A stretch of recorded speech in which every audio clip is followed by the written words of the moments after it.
Chers amis de IKM Touré Live, bienvenue à votre émission. Alors aujourd'hui, nous abordons le thème de l'engagement civique du chrétien. Et pour la première question que nous nous posons, c'est est-ce que le chrétien doit gréver? Pour y répondre, nous avons comme d'habitude sur le plateau le révérend Emmanuel Kemtouré et avec moi également la sœur Nadège. Alors pasteur, la grève et le chrétien. C'est aussi simpliste comme question, mais son implication est beaucoup plus vaste et beaucoup plus profonde.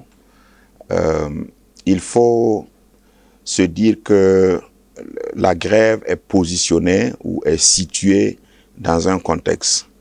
Donc, de tous les temps, depuis que l'homme existe sur la terre, depuis le jardin d'Éden, si on revient à l'histoire biblique, l'homme a été créé avec la faculté de choisir.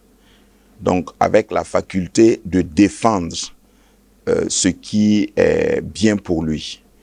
Donc, je crois que la grève, les organisations syndicales, dans le cadre dans lequel souvent s'expriment les opinions, les choix, les revendications, c'est humain, c'est propre au genre humain.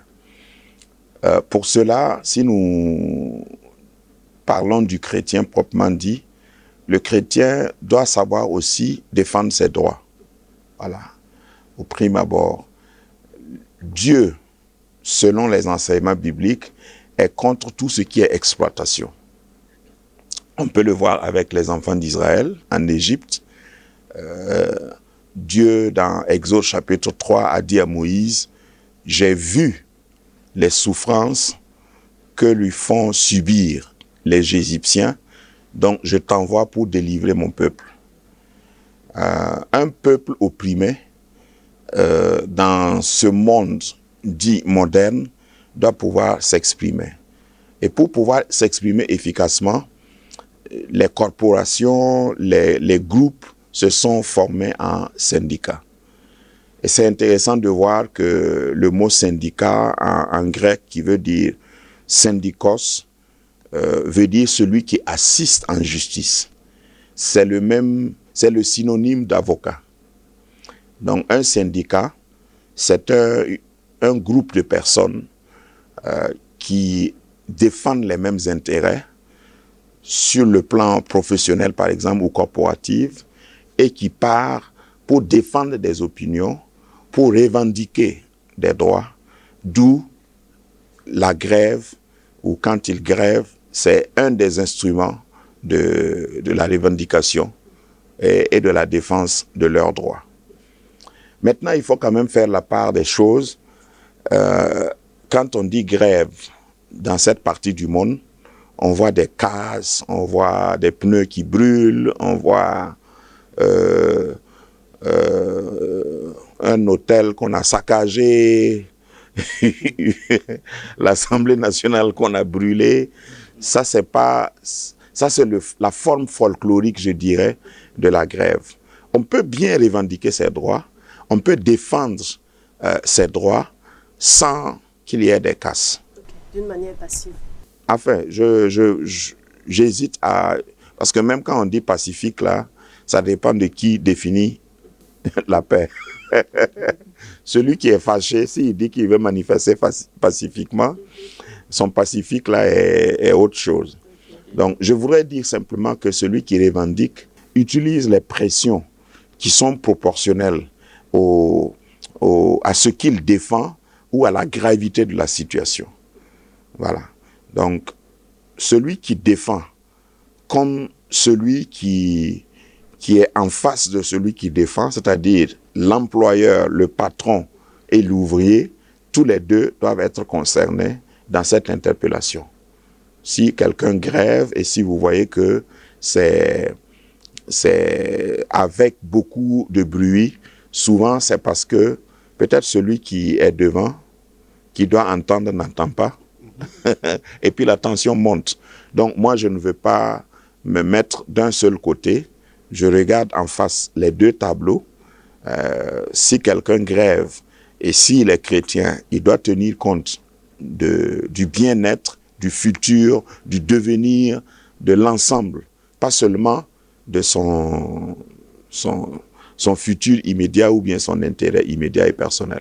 Mais en fait, aujourd'hui, quand on voit la grève, on pense plutôt à la rébellion, à l'insoumission, et on se dit le chrétien, en fait, n'a pas le droit. D'abord, j'aimerais que vous nous définissiez un peu le mot chrétien. Quand on dit tu es chrétien, parce que on a l'impression que les gens voient le chrétien comme un super-homme qui n'est pas vraiment, qui est différent des autres.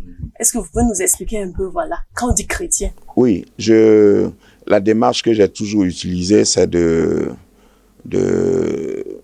m'atteler à dire ce que la Bible dit, parce que c'est dans un cadre que nous sommes. Chacun peut prendre voilà, sa ligne éditoriale pour aborder une question, mais lorsque nous sommes ici dans cette émission, c'est pour laisser la Bible nous parler et pas prétendre. Donc, quand on est chrétien, le rôle principal et primordial du chrétien, c'est d'être la lumière, c'est d'être le sel. Ça veut dire, comme dans les autres numéros, pour les autres sujets, que le chrétien devrait travailler au sein d'une corporation ou d'un syndicat avant même qu'il y ait grève. Quand il est au travail, il devrait incarner certaines valeurs et puis contaminer progressivement et positivement pour même éviter certaines crises. Donc, ça, c'est le rôle du chrétien. Il est mandaté par Dieu, il n'est pas mandaté par le syndicat, forcément. Mais il vit dans un monde, il vit dans un groupe et il ne doit pas être insensible à la douleur des autres. Sinon, il n'est pas chrétien du tout. Voilà. L'évangile est incarné. Incarné veut dire prendre la forme humaine. Il faut que notre évangile puisse s'incarner. Il faut que notre chrétienté ou notre vie chrétienne soit incarnationnelle. C'est-à-dire, si je suis dans un groupe, dans une corporation, et les gens souffrent, les gens n'ont pas leur salaire, que je ne dise pas, non, c'est le spirituel qui compte. Là, je ne suis pas incarné. Voilà. Donc, quand c'est des revendications, le chrétien qui est dans le milieu, dans la corporation, doit pouvoir juger les choses et garder les justes proportions. Si, par exemple, moi, je travaille à l'aviation, et parce qu'il y a des corps de métier qu'on ignore, et l'aviation civile, ceux qui sont à la tour de contrôle, grèvent pendant 1 mois. Qu'est-ce qui va arriver au pays? Tous les avions seront plus hauts. Voilà. Mais, et puis même international, il peut y avoir des catastrophes. Voilà. Il peut y avoir des catastrophes. L'hôpital, c'est la même chose, le secteur de la santé, etc. Donc, en tant que chrétien, en plus d'être membre d'un syndicat, je dois faire attention pour ne pas, en grévant contre mon patron, gréver contre Dieu. C'est ça l'enjeu. Parce que Dieu est le propriétaire de tout le monde, de toi et de ton patron, et de toutes les vies qui sont impliquées. Donc, si je proclame que je sers Dieu, que je marche avec Dieu, que j'ai choisi Dieu, il faut que je fasse attention. Parce que même pour le méchant, la Bible dit que Dieu ne veut pas qu'il meure, il veut qu'il change. Mais c'est pas un... Oui. Ok, donc vous avez parlé tantôt d'injustice. Donc la réponse est clairement oui, le chrétien peut gréver, mais tout dépend maintenant de la manière. Tout à fait. Et je voudrais cibler quelques secteurs qui sont très sensibles justement. Je veux parler de l'éducation et également de la santé. Quand les acteurs de ces secteurs-là se mettent en grève, ce sont des vies qui en pâtissent, et peut-être des avenirs des enfants qui sont bloqués. Comment justement juguler cette grève-là en étant chrétien? Vous savez, dans les lois, dans Deutéronome, dans la parole de Dieu, il y a certaines lois sociales que Dieu a données, et Dieu a montré le concept de l'équité à l'homme. Ce qu'on appelle couramment la loi du talion. En réalité, souvent on interprète mal la loi du talion. Quand la Bible dit œil pour œil, dent pour dent, Dieu a voulu parler d'équité. Si quelqu'un te crève un œil, il ne faut pas lui couper la tête. Vous savez que ça existe. Voilà. Parce que tu as osé me crever un œil, je vais t'amputer les 2 bras. Ça, c'est exagéré.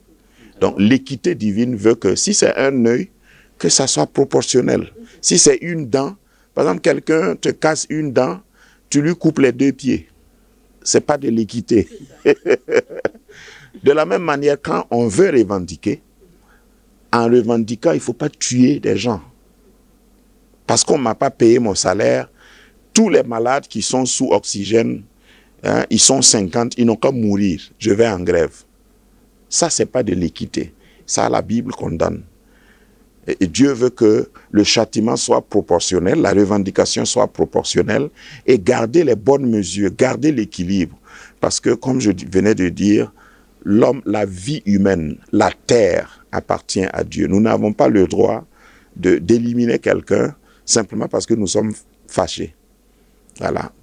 On ne m'a pas payé mon salaire ou bien on n'a pas augmenté mon salaire quand il fallait. Donc, à cause de cela, 50 personnes doivent mourir. Non. C'est disproportionnel. Ok. Non, mais souvent aussi, je me dis que on n'a pas trop le choix. Parce que si on prend le domaine de l'éducation, par exemple, et qu'on refuse de payer les enseignants sur un certain nombre de mois, parce que souvent c'est exagéré, ils ne peuvent que faire ça. Parce qu'il ne faut pas oublier qu'eux aussi, ils ont une famille à leur charge, ils ont des trucs à faire et tout et tout. Maintenant, bon, souvent, on voit toujours ceux qui en bâtissent de l'autre côté en oubliant oui, de l'autre côté. Je n'ai pas dit, c'est pourquoi je disais que je regarde les 2 tableaux, celui qui revendique comme celui qui doit répondre à la revendication, l'ouvrier et le patron, il faut les regarder et puis dire chacun doit jouer son rôle. Parce que votre question, c'est est-ce qu'un chrétien doit gréver? Peut-être qu'il faut étendre, pour être juste, il faut étendre votre question pour impliquer aussi le patron chrétien. Le patron chrétien aussi a des responsabilités. Et si tous les patrons chrétiens, parmi les patrons d'un pays, un patron chrétien donne le modèle, peut-être que ça va influencer les autres patrons et il y aura moins de grèves. Voilà. Donc, il ne faut pas toujours prendre un côté... Moi, je ne suis pas ici pour défendre seulement ceux qui grèvent, mais de l'autre côté aussi, il peut y avoir des chrétiens. En tant que chrétien, toi qui es patron, comment tu gères tes employés? Comment tu gères tes subalternes? Il y a des codes dans la parole de Dieu. Je vous ai parlé tout à l'heure de l'équité divine, l'équité biblique. Lorsque tu me poses la question en prenant le secteur de l'enseignement, les enseignants qui grèvent parce qu'ils ont des... Tous ceux qui travaillent là, ce n'est pas pour eux seulement qui travaillent. C'est la même chose pour tout le monde. Maintenant, l'équité consistera, parce que j'ai déjà établi que c'est normal de revendiquer ses droits. Et Dieu est contre ceux qui exploitent les autres. Hein? Dans la parole de Dieu, dans Genèse 1,26, quand Dieu a dit au verset 28, 1,28, qu'il doit dominer les oiseaux du ciel, les poissons de la mer, etc., en créant l'homme à notre image, afin qu'il domine là. Ça ne veut pas dire, dans la liste là, il n'y a pas l'homme.